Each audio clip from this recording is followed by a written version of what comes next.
You are listening to the 12 Days of Christmas. I'm Father Edward Looney, and today is the last of the 12 Days of Christmas. During this show, this daily 12-day show, I have been enjoying a cup of Door County coffee.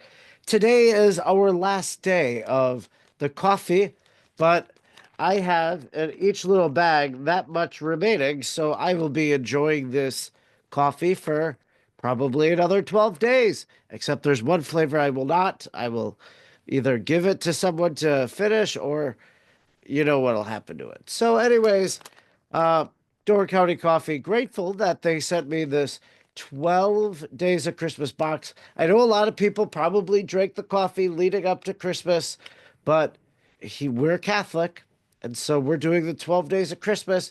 Today, January 6th, is the traditional day of the Epiphany. So I think in some counts, the 12 days of Christmas would have ended yesterday. You would have counted Christmas Day. I didn't begin the show till the 26th, so that's why we're a day behind. But today's flavor is a Christmas flavor. It is Door County Christmas. So this is, I'm sure, probably the last one for everybody that had the box. It is notes of cinnamon and spice, a top secret recipe. Now, I'm going to give a little commentary here, and hopefully, Door County Coffee doesn't mind this. Uh, but if you think about this, Door County Christmas, I appreciate that. Christmas, December 25th. They are acknowledging that this is Christmas coffee. This isn't holiday coffee. This is Christmas coffee. So, just interesting that, it's not Door County holiday, it's Door County Christmas. Just an observation. So there you have it. All right. Uh we heard notes of cinnamon and spice, a top secret recipe. So let's give it a try.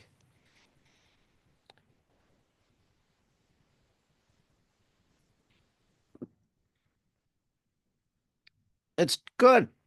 It's delicious. Here's another one. Very good. So we found some coffees. Even, yesterday, the one that caught me by surprise, breakfast blend. I liked breakfast blend. So, uh, I hope you enjoy in your life a cup of coffee or whatever you might drink in the morning. And if you're looking for coffee, consider Door County Coffee. If you live in the state of Wisconsin, it is available at most grocers. Like I go to Charlie's here in Shadow, and they have a display in the middle of the aisle by the meat section, and I'm sure the coffee aisle as well. I know that it's all over. It's in festival. It's even at Costco in Green Bay. So, Door County Coffee, buy it wherever you shop for coffee, and try it and see what you like. The many different flavors. My favorite, toffee pretzel, but through the 12 days of Christmas, rediscovered some flavors that I enjoy as well. Before we get to the reflection today, which we're going to talk about St. Joseph today, and just two different statues of St. Joseph that I have recently acquired. But before we get to that, I just want to let you know that I have a new episode of Hey Everybody, it's Father Edward that is out right now. It is about a blessed, he will be a blessed next Saturday. So or next Sunday. I really anticipated this, so I released a week ahead. Kind of, my own mentality of this is that yes, there have been press releases already, and if you Google the name Father Giovanni Merlini, you'll see some news articles and stuff. But as the beatification approaches on Sunday, surely there will be more word and more people talking about it. And I just wanted to have a conversation and an episode already out there that maybe people on YouTube would find, that they would listen to. Also, what I want to do was in my promotion of it, as I share a link to it and such through the social media, is I would love to tag different news outlets, so like if the Pillar Catholic or if CNA or if, Crux News or whoever, like that they would maybe listen to this 30-minute interview that I did about Father Merlini and be curious and write something, or I wanted to be a resource. That's another reason why I released the episode a week before. So I want to, catch the wave of interest about Father Giovanni Merlini, who will be Blessed Giovanni on Sunday. I didn't know anything about him. I saw the press release that came across my email and said I'd like to learn more. And interestingly enough, he was a missionary of the Precious Blood, and I happened to have lived with the missionaries of the Precious Blood for an entire summer while I was doing my hospital chaplaincy down in St. Joseph, Missouri. So I was very grateful to the missionaries of the Precious Blood, and this was a way for me to really pay back that summer that I was able to spend with them. So, uh, yeah, please uh, listen to the episode. You can either find it on audio by searching Apple Podcasts, Spotify for the podcast. Hey, everybody, it's Father Edward. I'll post a link in the show notes or in the comments here today as well. And you could go over to YouTube and take in the episode as well. So lots of different ways, but I love raising awareness of the new blesseds of the church and the new saints of the church. And this was a wonderful way that I was able to do that and kind of just fell on my lap and gave me the opportunity to do so. All right, so that's all the housekeeping stuff. We've had the coffee. I had the little promo for the podcast. Now let's talk a little bit about Saint Joseph. So we are in the Christmas season today. January 6th is the Epiphany. Some people view this as kind of the close of the Christmas season, but really, it goes through the baptism of the Lord. I actually think the baptism of the Lord is the first Sunday of ordinary time, so it's really Saturday. But, a liturgical scholar could comment and clarify that for us in the comments if they wanted. But these are kind of those things that are kind of ambiguous and you don't really know. But what I do know is next Monday is the first Monday of the first week of ordinary time. So, but even here, I have this image of the Nativity behind me. Someone gave this image to me for Christmas, a very beautiful image. Uh, and, in the images of the Nativity, there's always who?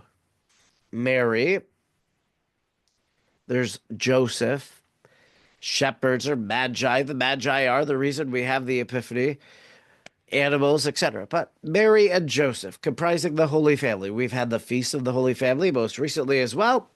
But I want to just reflect a little bit about St. Joseph and through two different statues that I recently acquired. So these two statues, just very beautiful, like meditations on the person of St. Joseph. One of them I think everybody will like. The other one, I think maybe some people might be like, I don't like that. But it is what it is. And we'll just reflect a little bit on them.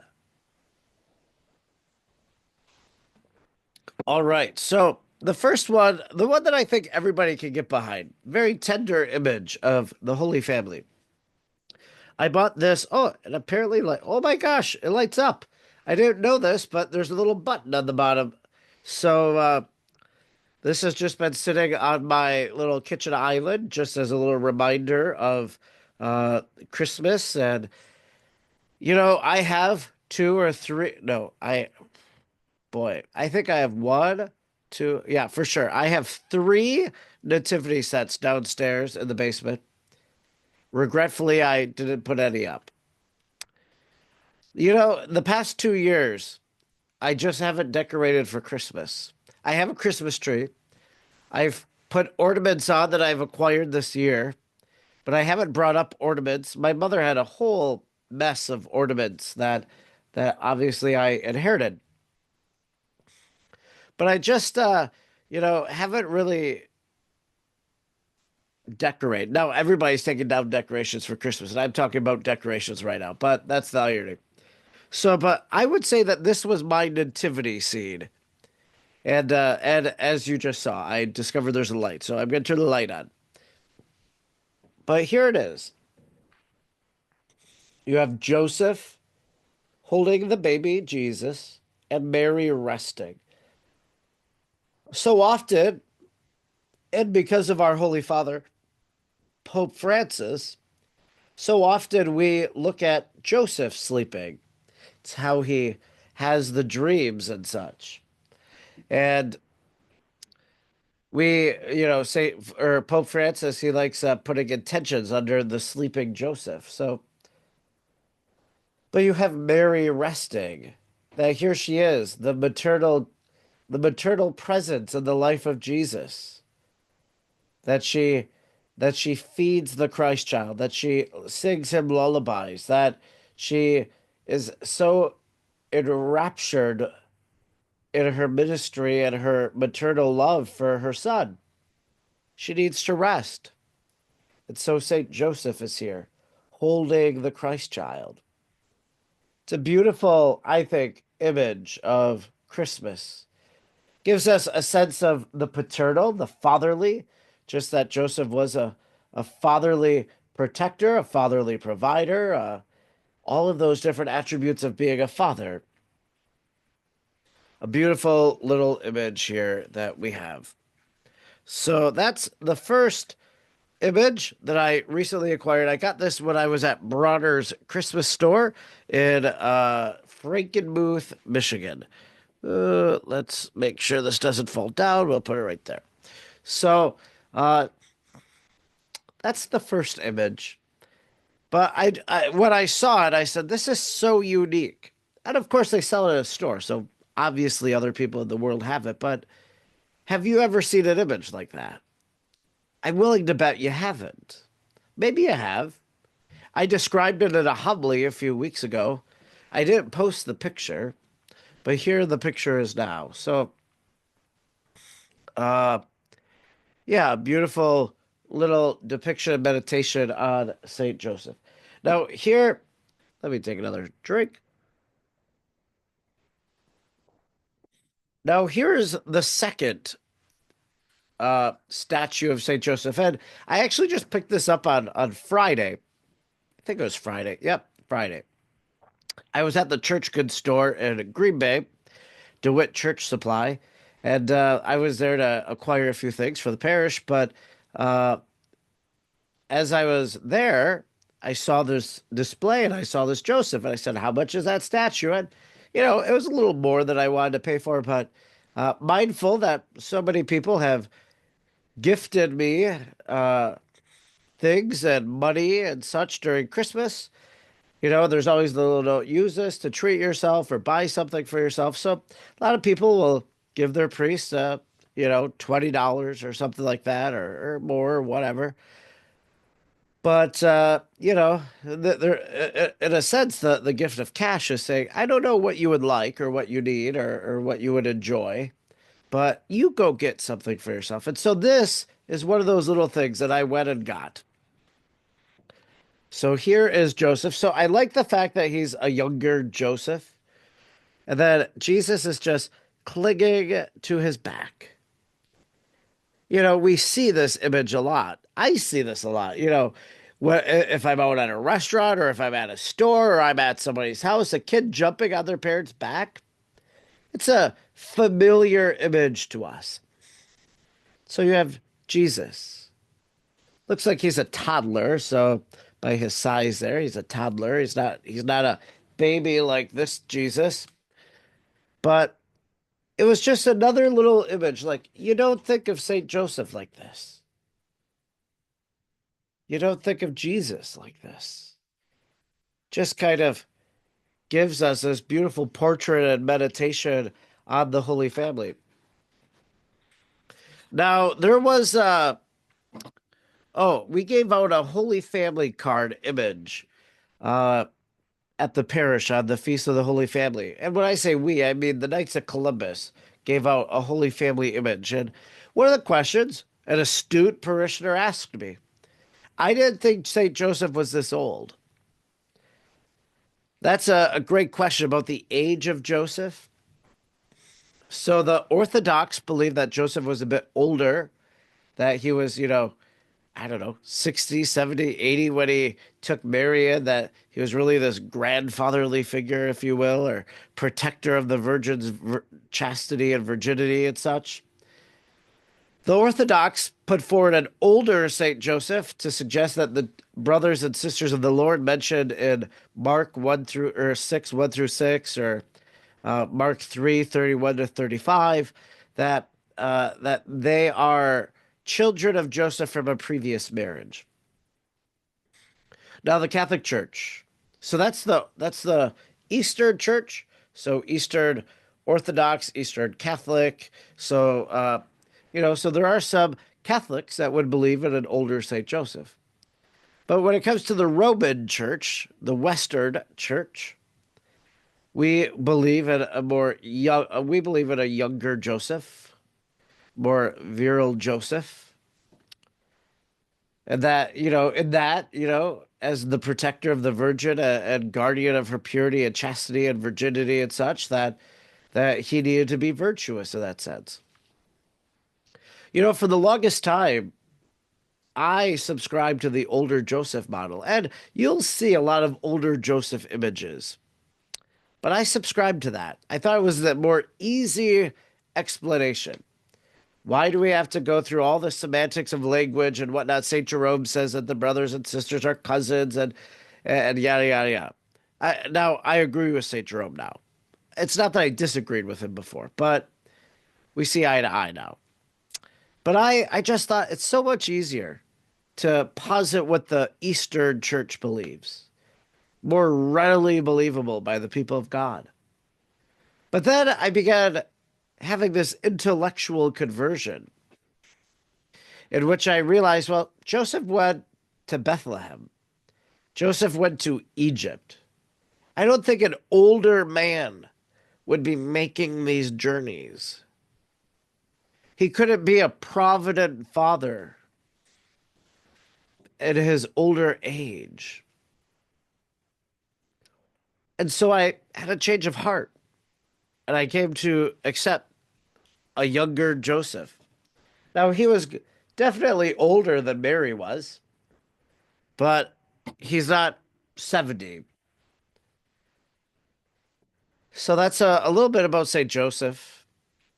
I recently founded the Josephology Society International, which is going to be promoting the study of St. Joseph. So it's an academic society, much like the Mariological Society of America. But the Josephology Society International, we have a symposium coming up in March that will just be a few paper presentations and such, but getting ourselves lifted off the ground,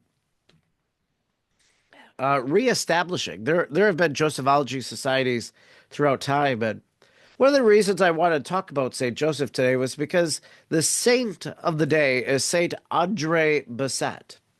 And St. Andre Besette was this Holy Cross brother. I don't think he was a priest. I think he was just a brother. I'd have to go back and look.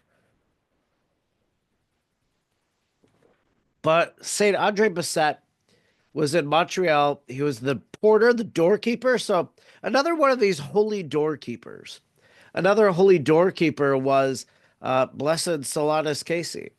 So St. Andre Besette would welcome people and pray with them, and he was a great devotee of St. Joseph. Encouraged people to seek the intercession of St. Joseph. So he built a little shrine. Initially, just a little chapel to St. Joseph, but now we know it as the Oratory of St. Joseph. It's this huge complex. I don't know if it's a basilica. If it's not, it should be. But it's a basilica-type church. That's how huge it is. So I wanted to talk about St. Joseph because he loved St. Joseph. He trusted in the intercession of St. Joseph. Go to Joseph, he would say. And That's my encouragement to you today. That as we reflected upon St. Joseph as one who held the Christ child, as one who carried the Christ child, that St. Joseph might occupy a piece of your meditation today. It's a Monday. It's the joyful mysteries, the Annunciation. Maybe think about St. Joseph and how he received the news that Mary received from the Annunciation, or think about St. Joseph's own Annunciation that he received in a dream. The Visitation. I wrote this piece on Catholic Exchange a number of years ago. Did St. Joseph go with Mary to visit Elizabeth? I look at art, I look at writings of the mystics. So you could think about St. Joseph there. You could think about Joseph in the Nativity, holding the Christ child, him adoring, him realizing his role as father. The presentation of Jesus in the temple. Joseph is there as he hears the words of Simeon, the prophetic utterances of Simeon. What's Joseph thinking? We hear about what's going to happen to Mary, and what's Joseph thinking? Maybe he's thinking, why aren't they saying anything about me? Now, probably in his humility, he's not thinking that, but, a sword will pierce Mary's heart. Well, what's going to happen to me? Of course, Joseph will flee into Egypt. He'll be the leader of that. The fifth, Jesus in the temple. Didn't you know I must be in my father's house? And what does Joseph think? Well, I'm his father. I'm raising him. His father's house, God's house. The God of Abraham, the God of Isaac, the God of Jacob, his house. So perhaps allow St. Joseph to occupy an element of your meditation today. And now, let's reflect on today's collect at Mass.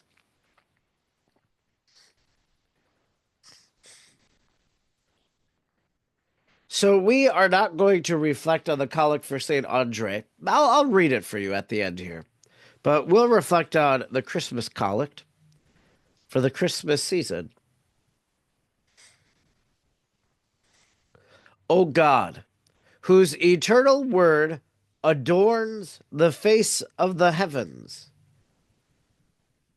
yet accepted from the Virgin the frailty of our flesh, grant, we pray, that he who appeared among us as the splendor of truth may go forth in the fullness of power for the redemption of the world. O God, whose eternal word adorns the face of the heavens, so Jesus, present in heaven as the eternal Logos, the eternal Word. Jesus is there with the Father and the Spirit, yet accepted from the Virgin Mary the frailty of our flesh. So God in heaven, in the second person of the Trinity, takes on flesh of the Virgin Mary. Grant, we pray, that he who appeared among us as the splendor of truth. I am the way, the truth, and the life, Jesus says. The splendor of truth. Veritatis splendor. This is an encyclical of Pope St. John Paul II. May go, so he appears as the truth for all of us.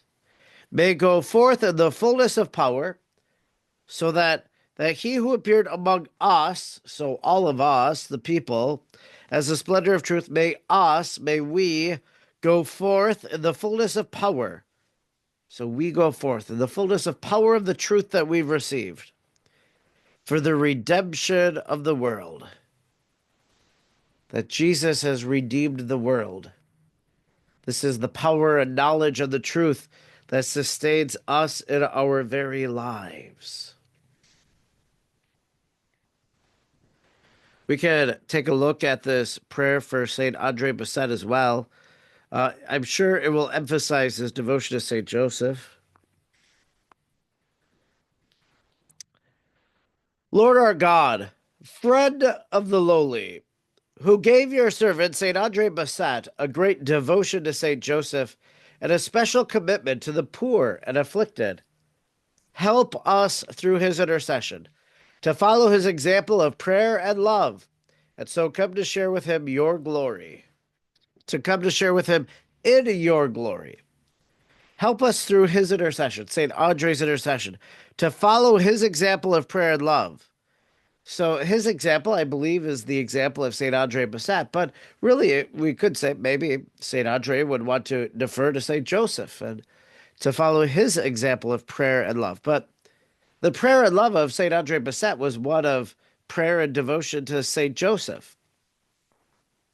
So if we're praying as a church, help us through his intercession to follow his example of prayer and love. We're asking that we might love St. Joseph, that we might ite on Joseph just as he did, and come to share it with him in your glory, that with St. Andre, we will share in the glory of Jesus, Son of Mary, Son of Joseph. So turn to St. Joseph today. Seek his intercession. It's what St. Andre Besette would want you to do. I'll be with you again tomorrow. We won't have the 12 days of Christmas coffee. Actually, we will, but we won't necessarily be talking about it. Maybe I'll just tell you which one I brewed or whatever. But we'll continue with our little Christmas show as we continue to reflect upon the collects of the Christmas season, as we make our way through the collects, following the lead that was in my book, Praying with the Church Through Advent. And you could pre-order Praying with the Church Through Lent, available now through Amazon, through Sophia Institute Press. Well, thanks so much, and I'll be with you again tomorrow. God bless you.